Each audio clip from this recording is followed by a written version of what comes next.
Assalamu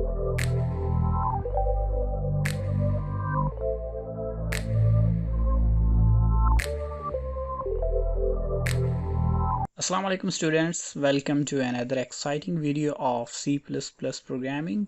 आज की video में हम वेरिएबल्स के बारे में डिस्कस करेंगे कि हमारे पास वेरिएबल्स की कौन कौन सी टाइप्स हैं, उनकी स्कोप और स्टोरेज क्लास के लिहाज से। लास्ट वीडियो के अंदर हमने एक प्रोग्राम बनाया था जिसके अंदर हमने एक फंक्शन ऐड के नेम से डिक्लेयर किया था। इसके अंदर हमने 2 वेरिएबल a और b डिक्लेयर किए थे। अब a और b के अंदर डिफरेंट वैल्यूज सेव करके हमने a और b का सम जो है वो स्क्रीन पे शो किया था। नाउ लेट्स सपोज अगर मैं a की वैल्यू मेन फंक्शन के अंदर चेंज करना चाहूँ तो क्या ये पॉसिबल है? हम ये पढ़ चुके हैं कि हमारे पास किसी वेरिएबल को यूज़ करने से पहले उसको डिक्लेयर करना ज़रूरी होता है। हमारे पास a जो है वो ऑलरेडी डिक्लेयर है, तो क्या मैं इसको मेन के अंदर यूज़ कर सकता हूँ? फॉर एग्जांपल मैं अगर इसकी वैल्यू जो है वो दिस टाइम 50 सेट कर देता हूँ। अब अगर मैं इस प्रोग्राम को जो है वो कंपाइल करता हूँ तो क्या कंपाइलर मुझे एरर जनरेट करेगा या इसको कंपाइल करेगा? कंपाइलर जो है वो एरर जनरेट करता है। अब हम एनालाइज करते हैं कि कंपाइलर ने ये एरर क्यों जनरेट किया। अगर हम एरर की डिस्क्रिप्शन को देखें तो कंपाइलर कहता है कि a was not declared in this scope। अब स्कोप होता क्या है हमारे पास? स्कोप का मतलब बेसिकली ये है कि हमारे पास कोई वेरिएबल जो है वो कहाँ तक विजिबल है या कोई एक वेरिएबल जो है वो कहाँ तक एक्सेसिबल है, किस लोकेशन से या किस रेंज के अंदर उसको जो है वो एक्सेस किया जा सकता है। इसका मतलब कि हमारे पास a जो है वो उसको यहाँ से एक्सेस नहीं किया जा सकता या a की जो विजिबिलिटी है वो यहाँ पे नहीं है। तो a की विजिबिलिटी है कहाँ पे और ऐसा क्यों है कि मैं a को यहाँ पे एक्सेस नहीं कर सकता? उसके लिए हम थोड़ा सा टाइप्स को जो है वो अंडरस्टैंड करते हैं कि हमारे पास वेरिएबल की जो है वो विजिबिलिटी और स्टोरेज के लिहाज से कितनी टाइप्स हैं। वेरिएबल की स्टोरेज और इसकी विजिबिलिटी के लिहाज से हमारे पास 3 टाइप्स हैं। पहली है लोकल वेरिएबल, दूसरी ग्लोबल वेरिएबल और तीसरी हमारे पास है स्टैटिक वेरिएबल। अब हम देखते हैं कि हमारे पास लोकल वेरिएबल्स क्या होते हैं और इनका स्कोप और इनकी स्टोरेज क्लास जो है वो कौन सी होती है। लोकल वेरिएबल जो है वो हमारे पास कोई भी ऐसा वेरिएबल है जिसको हम किसी एक फंक्शन की बॉडी के अंदर डिक्लेयर करते हैं। हमारे पास अगर हम यहाँ पे देखें तो हमने यहाँ पर a और b को जो है वो लोकल डिक्लेयर किया है क्योंकि ये हमारे पास a और b जो हैं वो इस फंक्शन की बॉडी के अंदर डिक्लेयर किए गए। इसका मतलब कि ये हमारे पास लोकल वेरिएबल है।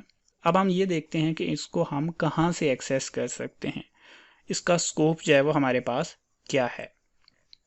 हमारे पास जो लोकल वेरिएबल का स्कोप या इसकी जो विजिबिलिटी है वो सिर्फ उसी फंक्शन तक ही लिमिटेड होती है। इसका मतलब कि हमने जिस फंक्शन के अंदर लोकल वेरिएबल को डिक्लेयर किया है हम उसी फंक्शन के अंदर से ही उसको एक्सेस कर सकते हैं या वो हमारे पास उस फंक्शन के अंदर ही विजिबल होता है, उस फंक्शन के बाहर से कहीं से भी हम उसको एक्सेस नहीं कर सकते। इसी वजह से कंपाइलर ने जो है वो एरर जनरेट किया है कि हमारे पास ये वेरिएबल जिसको हम यूज़ करने की कोशिश कर रहे हैं उसका जो स्कोप है वो सिर्फ इस फंक्शन के अंदर तक ही लिमिटेड है। हम इस फंक्शन के बाहर से कहीं से इस वेरिएबल को जो है वो एक्सेस नहीं कर सकते। उसके बाद हमारे पास जो नेक्स्ट प्रॉपर्टी है लोकल वेरिएबल की वो है लाइफ टाइम। अब लाइफ टाइम का मतलब क्या है कि एक वेरिएबल जो है वो कब क्रिएट होता है और कब डिस्ट्रॉय होता है। लाइफ टाइम जो है वो एक लोकल वेरिएबल की वो life time of a function की इक्वल होती है, यानी कि जिस फंक्शन के अंदर वो डिक्लेयर किया गया है जब तक वो मेमोरी के अंदर एग्जिस्ट करता है तब तक लोकल वेरिएबल एग्जिस्ट करता है और जैसे ही फंक्शन मेमोरी से रिमूव होगा उसके साथ उसके अंदर जितने भी लोकल वेरिएबल्स हैं वो सारे के सारे मेमोरी से रिमूव कर दिए जाएंगे। ना अब सवाल ये है कि ऐसा क्यों किया जाता है। उसकी ऑब्वियस रीज़न ये है कि हमारे पास मेमोरी जो है उसको फ्री रखने के लिए जैसे ही कोई फंक्शन मेमोरी से रिमूव होता है उसके साथ उसके अंदर जितने भी लोकल वेरिएबल्स हैं वो सारे के सारे रिमूव कर दिए जाते हैं। सो इसका मतलब कि हमारे पास जैसे ही हम इस फंक्शन की एग्जीक्यूशन से बाहर आते हैं, मेन फंक्शन के अंदर कंट्रोल आता है, तो ये फंक्शन भी रिमूव हो जाता है मेमोरी से, और इसके साथ साथ इसके अंदर जितने भी लोकल वेरिएबल्स डिक्लेयर किए हुए हैं ये भी मेमोरी से रिमूव कर दिए जाते हैं। सो इसी वजह से हम ए को जो है वो मेन के अंदर से एक्सेस नहीं कर सकते, क्योंकि वो तो डिलीट हो चुका है, सो उसको एक्सेस नहीं किया जा सकता। उसके बाद जो हमारे पास लोकल वेरिएबल की लास्ट प्रॉपर्टी है वो ये है कि हम इसको ऑटोमेटिक वेरिएबल भी कहते हैं। इसकी रीज़न ये है कि ये मेमोरी के अंदर ऑटोमेटिकली क्रिएट होते हैं और ऑटोमेटिकली डिस्ट्रॉय किए जाते हैं, या इनको जो क्लास क्रिएट करती है वो क्लास ऑटोमेटिक काम करती है। नेक्स्ट हमारे पास जो टाइप है वेरिएबल्स की वो हैं ग्लोबल वेरिएबल्स। अब ग्लोबल वेरिएबल्स चाहे वो लोकल वेरिएबल से डिफरेंट होते हैं वो इस तरह से कि ये किसी भी फंक्शन के अंदर डिक्लेयर नहीं किए जाते, बल्कि तमाम फंक्शन से बाहर या एक्सटर्नल डिक्लेयर किए जाते हैं। सो हम कोई भी फंक्शन जो है वो डिक्लेयर या डिफ़ाइन करें उससे पहले हम ग्लोबल वेरिएबल्स को डिक्लेयर और इनिशियलाइज करते हैं। सो फॉर एग्जांपल अगर मैंने इसी प्रोग्राम के अंदर ग्लोबल वेरिएबल को डिक्लेयर करना है तो उसको डिक्लेयर मैं करूँगा सबसे पहले, इससे पहले कि मैं किसी फंक्शन को डिक्लेयर करता हूँ मैं उससे भी पहले ग्लोबल वेरिएबल को जो है वो इनिशियलाइज और डिक्लेयर करूँगा। तो मैं यहाँ पे ग्लोबल वेरिएबल जो है इसको इनिशियलाइज और डिक्लेयर कर सकता हूँ। तो यहाँ पे मैंने ग्लोबल वेरिएबल को डिक्लेयर और इनिशियलाइज कर दिया है। सो अब ग्लोबल वेरिएबल जो है इसका स्कोप क्या होगा, क्योंकि ये तो किसी भी फंक्शन के अंदर नहीं है, यानी कि इसको विजिबल कहाँ तक होगा।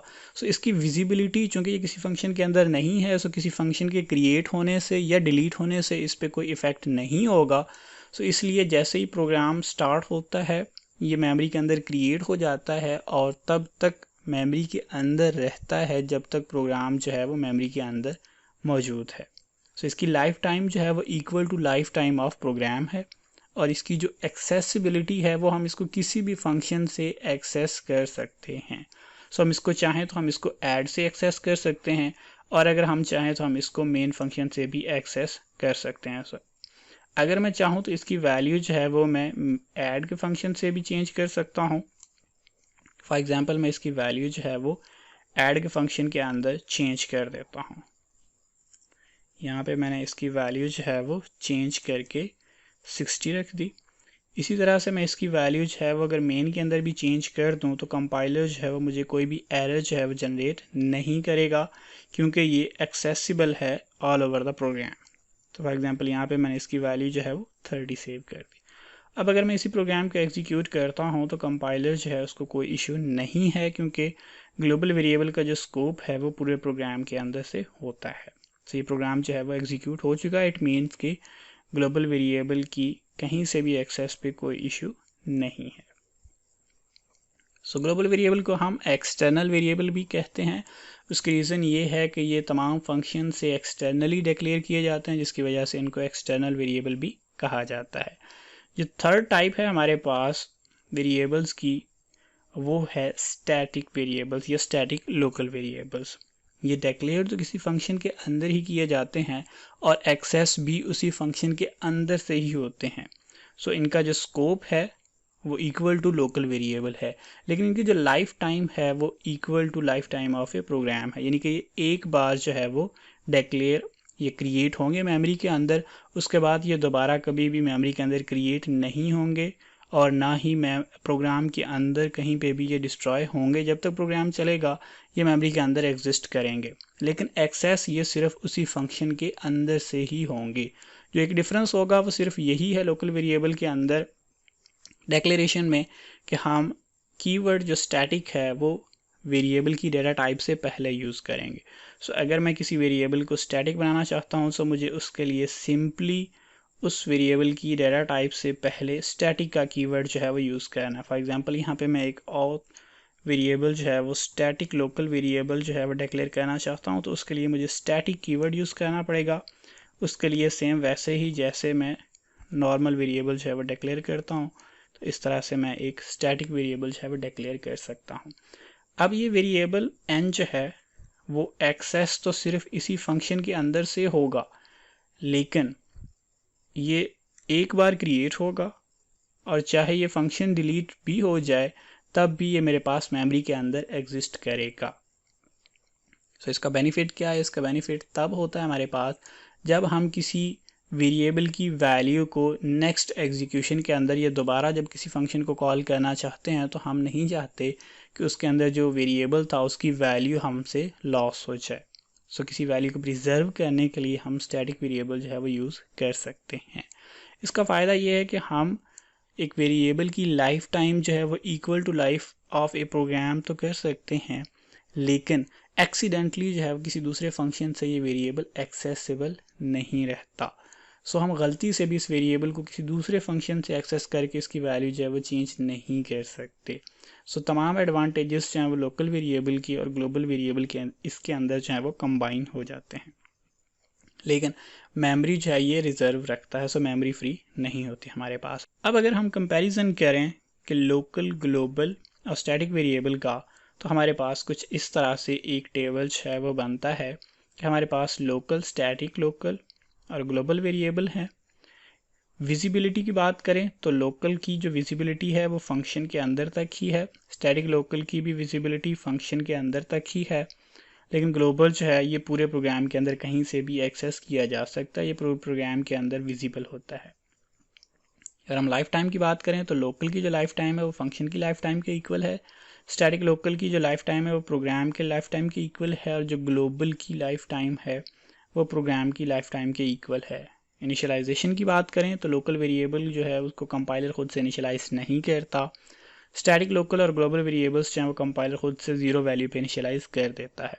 अगर हम बात करें स्टोरेज की तो लोकल वेरिएबल जो हैं वो स्टैक के ऊपर डिक्लेयर किए जाते हैं ना। अब स्टैक क्या है? स्टैक बेसिकली हमारे पास एक डाटा स्ट्रक्चर है जो बेसिकली डाटा को सेव करने के लिए यूज़ किया जाता है। अभी इसकी डिटेल में हम नहीं जा रहे। इसी तरह से जो हमारे पास स्टैटिक लोकल हैं और ग्लोबल वेरिएबल्स जो हैं वो हीप में डिक्लेयर किए जाते हैं। अगर हम बात करें पर्पस की तो लोकल वेरिएबल जो हैं वो सिर्फ एक फंक्शन के लिए होते हैं। सो जैसे वो फंक्शन क्रिएट होता है उसके अंदर ये क्रिएट होते हैं, और जैसे वो फंक्शन कंप्लीट होता है इसको डिस्ट्रॉय कर दिया जाता है। अगर हम स्टैटिक लोकल की बात करें तो स्टैटिक लोकल वेरिएबल जो है वो यूज़ तो वही फंक्शन करता है, लेकिन उसकी वैल्यू जो है वो हमारे लिए यूज़फुल होती है। सो हम नहीं चाहते कि उसकी वैल्यू जो है वो डिस्ट्रॉय कर दी जाए। सो नेक्स्ट टाइम जब फंक्शन एग्जीक्यूट होगा तो उसकी प्रीवियस वैल्यू को वो यूज़ करेगा। अगर हम बात करें ग्लोबल वेरिएबल की तो ग्लोबल वेरिएबल जो है वो all over the program accessible होता है और तमाम फंक्शन जो है वो उसको यूज़ कर सकते हैं ना। अब ग्लोबल वेरिएबल के साथ एक प्रॉब्लम ये होती है कि इसको एक्सीडेंटली भी एक्सेस करके इसकी वैल्यूज़ जो हैं वो चेंज हो सकती हैं। सो ग्लोबल वेरिएबल्स जो हैं वो ज़्यादा यूज़ नहीं किए जाते। होप्स हो कि आपको अंडरस्टैंडिंग हुई होगी। अगर कोई क्वेश्चन है तो आप लोग कमेंट्स में पूछ सकते हैं।